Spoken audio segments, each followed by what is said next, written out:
رضی اللہ تعالیٰ ان کے پاس حاضر ہوئے تو ان کا بالکل آخری وقت تھا حضرت عمر بن عاص کا، تو وہ کافی دیر روتے رہے، باتیں کرتے رہے، اسلام کی باتیں ہمیں سناتے رہے، اور پھر کہنے لگے کہ جعل اللہ الاسلام فی قلبی اتیت النبی صلی اللہ علیہ وسلم، اپنے اسلام لانے کا واقعہ صحابہ کو سنایا۔ حضرت عمر بن عاص رضی اللہ تعالیٰ عنہ، صحابہ کرام کہتے ہیں ان کا آخری وقت تھا، بیمار تھے، ہم گئے تو وہ پہلے رو رہے تھے، پھر ہمیں اسلام کی باتیں سناتے رہے، تو پھر انہوں نے اپنے اسلام لانے کا واقعہ سنایا کہ حضرت عمر بن عاص کہتے ہیں کہ میرے دل میں اسلام کی روشنی، جب اسلام کی روشنی آئی میرا دل منور ہوا نا، تو میں حضور کے پاس آ گیا اور میں نے آ کے عرض کی یا رسول اللہ ابسط یمینک لابایعک، اے اللہ کے نبی صلی اللہ علیہ وسلم، اے اللہ کے نبی صلی اللہ علیہ وسلم آپ اپنا ہاتھ میری طرف بڑھائیے۔ جب میرے دل میں اسلام نے گھر کیا نا، مجھے میرے دل نے یہ کہا کہ میں اسلام قبول کروں، اللہ کے نبی کا کلمہ پڑھوں، تو کہتے میں حضور کے پاس آیا اور میں نے عرض کی کہ اللہ کے نبی ابسط یمینک لابایعک، اے اللہ کے نبی اپنا دایاں ہاتھ آگے کریں، فبسط یدہ، جب آپ صلی اللہ علیہ وسلم نے ہاتھ آگے کیا، فقبضت یدیہ، میں نے آقا کریم علیہ السلام کے ہاتھ مبارک پہ اپنا ہاتھ رکھا۔ پھر کہتے ہیں فقال ما لک یا عمر، اللہ کے نبی نے پوچھا کہ عمر یہ کیا کر رہے ہو، کیوں ایسی باتیں کر رہے ہو؟ تو حضرت عمر بن عاص کہتے ہیں اردت ان اشترط، اے اللہ کے نبی صلی اللہ علیہ وسلم میں ایک شرط پہ اسلام قبول کرنا چاہتا ہوں،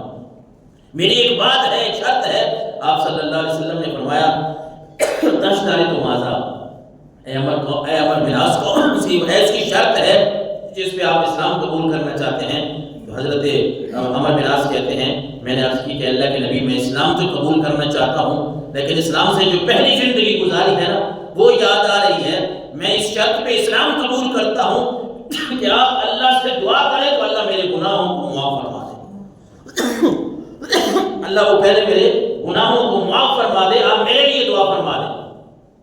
میرے آقا علیہ الصلوۃ والسلام نے بڑا پیارا جملہ ارشاد فرمایا، آپ نے فرمایا اما علمت یا عمر، یہ حضرت عمر بن عاص صحابہ کرام کو اپنا واقعہ سنا رہے ہیں کہ صحابہ جب میں نے اسلام قبول کیا تھا نا، میں حضور کے پاس گیا تھا اور میں نے جا کے سرکار دو عالم کو یہ عرض کی تھی، تو آپ صلی اللہ علیہ وسلم سے جب میں نے کہا تھا، عرض کی تھی کہ اللہ کے نبی آپ دعا کریں میرے پہلے گناہ معاف ہو جائیں، پہلے گناہ سارے ختم ہو جائیں،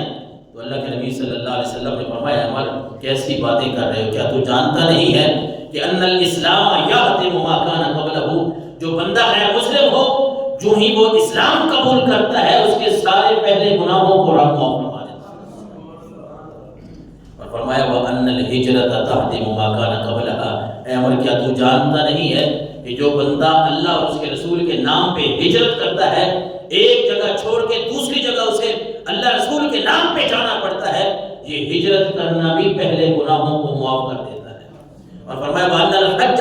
یہدم ما کان قبلہ، اے عمر کیا تو اس بات کو جانتا نہیں ہے کہ جب بھی کوئی بندہ مومن رب کے گھر آ کے حج ادا کرتا ہے، حج سے پہلے جتنے بھی گناہ ہوتے ہیں ان گناہوں کو معاف فرما دیتا ہے۔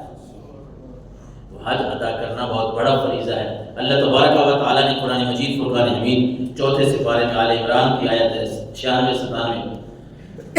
جس میں رب نے فرمایا ان اول بیت وضع للناس، جس طرح حدیث رسول ہم نے شروع میں بیان کی کہ اللہ کے نبی نے فرمایا کہ سب سے پہلا گھر، پہلی مسجد جو اس دنیا میں، اس کائنات میں، اس زمین پہ جو بنائی گئی ہے وہ اللہ کا گھر ہے، کہ کعبۃ اللہ شریف ہے، اور قرآن میں بھی اللہ تعالیٰ نے یہی بات بیان فرمائی ان اول بیت وضع للناس للذی ببکۃ مبارکا وہدی للعالمین، کہ لوگوں یہ زمین پہ سب سے پہلے جو گھر بنایا گیا مکہ مکرمہ میں وہ یہی اللہ کا گھر ہے اور ہے مبارک۔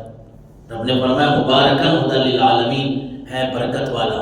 برکت دینے والی جگہ ہے، ہدی للعالمین، اور سارے جہانوں کے لیے یہ ہدایت کا سامان بھی مہیا کرتا ہے۔ وہاں جتنا بھی بھٹکا ہوا انسان جاتا ہے وہ وہاں جا کے جب رب کے گھر کے سامنے دعائیں کرتا ہے، گڑ گڑاتا ہے، رب سے معافی مانگتا ہے، اللہ اس کے پچھلے گناہوں کو معاف فرما دیتا ہے، ہدایت کا راستہ نصیب فرما دیتا ہے۔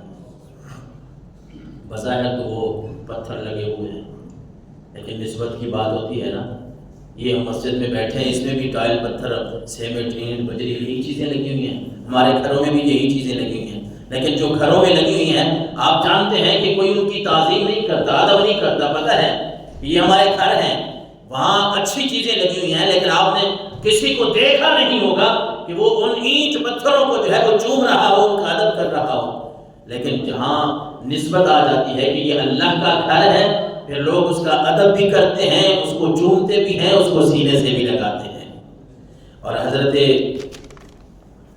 سیدنا ابن عمر رضی اللہ تعالیٰ عنہ فرماتے ہیں،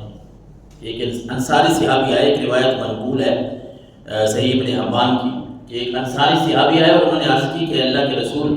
کچھ باتیں ہمیں ایک آدمی سے ملی ہیں، اس بارے میں آپ ہمیں کیا فرماتے ہیں کہ جب حاجی گھر سے نکلتا ہے تو اس کے لیے کتنا ثواب ہے،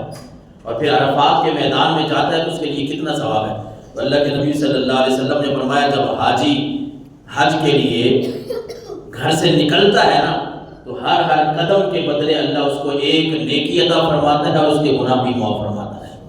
اور پھر صحابی نے سوال کیا ہے کہ اللہ کے نبی، وہ میدان عرفات میں چلا جاتا ہے، وہاں اس کو کتنا ثواب ملتا ہے؟ تو اللہ کے نبی صلی اللہ علیہ وسلم نے فرمایا، رب فرماتا ہے، میرے فرشتوں دیکھو تو صحیح، میرے ان بندوں کو دیکھو، ان کے بکھرے ہوئے بال ہیں، اور اے فرشتوں یہ گواہ ہو جاؤ کہ میں نے ان کے گناہوں کو معاف فرما دیا ہے، اگرچہ ان کے گناہ بارش کے قطروں کے برابر ہی کیوں نہ ہو،